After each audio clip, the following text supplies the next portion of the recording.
So in honor of Stan Lee's passing, we're going to do a quick tutorial in Illustrator on how to make your own custom superhero. So, and we're going to use this Iron Man, one of Stan Lee's great characters, as our base to kind of cut out the whole idea of drawing it yourself. Cheating. But this is really just going to set us up so that our proportions are good. I'm using a brush tool here. And with my first brush, I'm noticing it's way too thick. I also didn't like that line anyway. I'm going to, again, brush. Oh, this is terrible. Control Z. Get right around the head here. Okay. And I'm going to start overlapping all my lines from the beginning. After I draw my first line, I'm going to address the size of the stroke because I don't want it to be quite that thick. And now you can see my overlap a lot better. All right, from here on out, I am overlapping every line that I intend to make. Sometimes Illustrator thinks that you're making a new line instead of your old one. And I'm going to overlap all my lines. Hey guys. Shh. So anywhere that I want my lines to eventually be, and that's okay. I can kind of fix those in a minute because vector programs are awesome.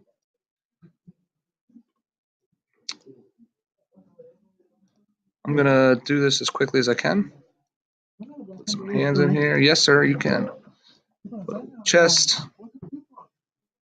I don't know. Somebody's out.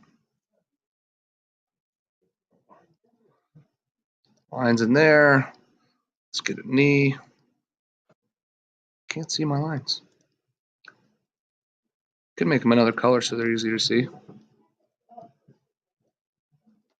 Let's make them green.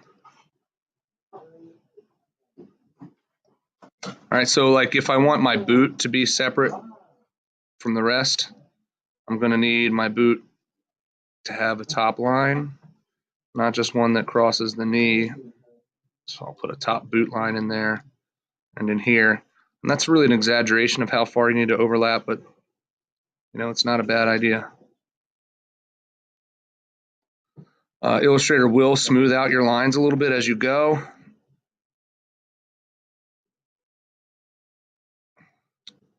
Again, you want to really overlap them. Iron Man has thin thighs for a superhero. So it's because Tony Stark is like a businessman inventor or something. Put a sleeve on him. He's got some serious forearm for having no thighs. Anyway, continuing to overlap my lines throughout. Can even make sure, whoops, no, that's wrong. Back is there. And eventually I'm going to be able to turn this off or delete my background picture to see what I have. Okay, I'm going to select all of my lines by clicking one of them, select similar objects up here, make them black. Or I can just make a box around all of it to select them all, give them that same black stroke, which they have now.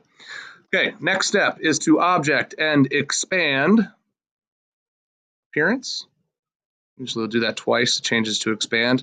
And now all of my lines have become fills. And I could see where places like this, I'm gonna have a gap, which will be a problem. So I have to go back in, it's gonna undo. What? That's not what I wanted. There we go. That's what we need. Okay, select all, make the stroke black, object, expand appearance. There we go.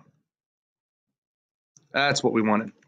All right, then I'm gonna grab my Pathfinder, which window Pathfinder is right here. I will choose divide. What divide allows me to do is separate the shapes from each other so that I can go in with my white arrow and select any of these overlapping little giblets and get rid of them. Super great. And I'll start to notice any other areas like this part of the hand where I've still got some gaps. Get rid of some of these giblets first. All right, and you're looking for areas that you want to go away.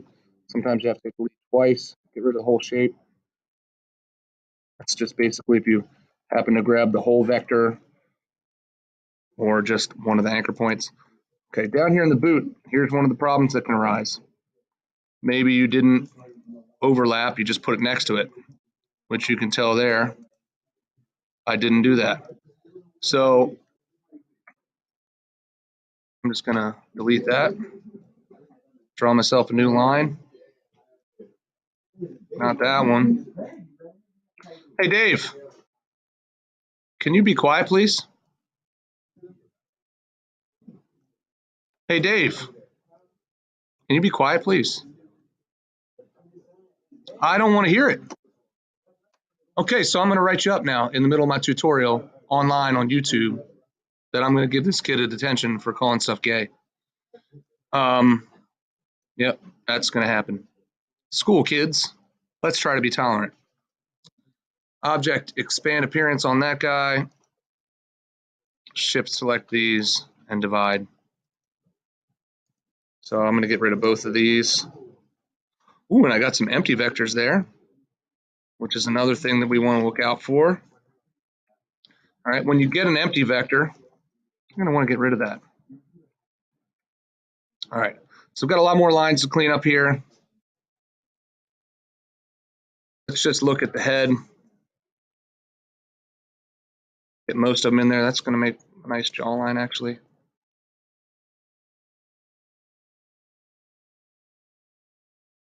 So empty vectors are going to appear like inside when I get rid of that. You can see those. What I do to get rid of all those is go to select, same, fill and stroke.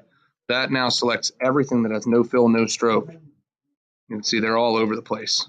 That's kind of the easiest way to get rid of a bunch of things that are similar. Hit delete on your keyboard, they're all gone. All right, let's pretend like all of these are filled in. I'm not going to do them all because I want you to see what happens over here. I'm going to take a rectangle, cover my whole superhero. Do it. There it is. It's just filled with nothing. And I'm going to fill it with an odd color, like, you know, puke green that I'm not going to use later. And I'm going to right click, arrange, send it back. Okay. Makes it look like my whole superhero is covered in green, but he's not yet. I need to select everything. Again, got all of it. This Pathfinder groups those lines together. And I will divide again. Now I can go in with my white arrow and effectively select the background. You can see what's going to happen here. And hit delete. And all the shapes that are closed inside, including this one inside, have gone away.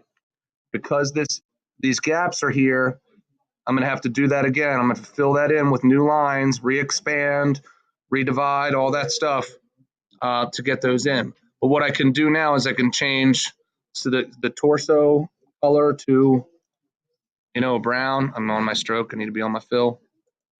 Make that none. Bring the fill forward. Select a brown. It is now a UPS worker. What can brown do for you? And we'll make his fist and his boots black. I can only do this because I divided them all up. And his face could be just like, you know, a lighter color brown. And the really awesome part is when you go in with your knife and you start dividing your guy up. I select in any one of these shapes, take the knife tool and cutting across it, cutting underneath it. And then you can start making, you know, some shadows and highlights and stuff. Show you, or you can even, like, make a little shadow there. Just do his arm real quick. A little shadow, a little highlight there. And we'll zoom in, and that's dividing our color so that, you know, any of your highlight areas, let's say you want that to be a shadow. Just double click on your color, choose a darker version, bam. You can do that for multiple things like that. Get your color picker, pick that up, or your highlight, this little shape up here.